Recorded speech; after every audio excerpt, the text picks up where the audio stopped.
Gimana mas?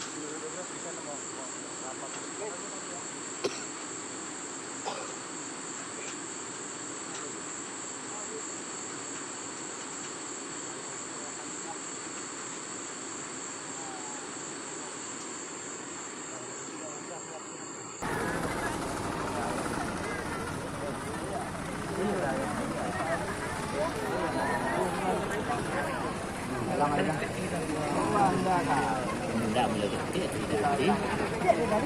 Ketik tidak. Ketik ya? Ketik ya. Wih. Ya, ya. Mau kuat kendor. Le, nyahi le.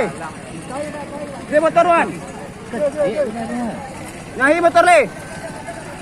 Nyahi motor. Dia, ini dius.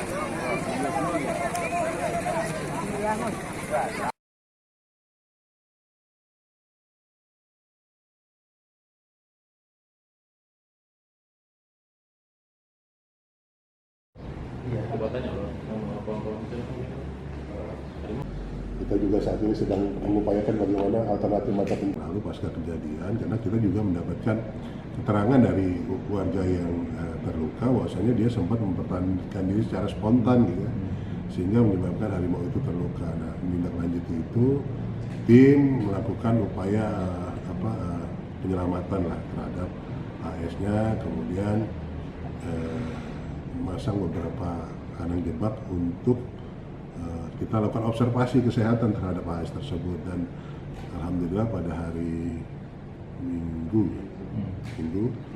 AS berhasil masuk ke kandang jebak dan kita bawa untuk selanjutnya diobservasi di kantor bidang pengelolaan Taman Nasional Wilayah 1 Tapak Tuan Balai Besar Taman Nasional Gunung Leuser. Saat ini tim medis sudah mulai melakukan observasinya secara menyeluruh ya, tidak hanya terkait dengan luka yang ada, tapi juga secara menyeluruh apakah dia juga ada penyakit-penyakit lainnya. Dan pasca itu semua nantinya kalau memang secara medis sudah dinyatakan siap untuk dilepasliarkan, kelaminnya itu betina harimau tersebut gitu ya, usianya 3 sampai 4 tahun.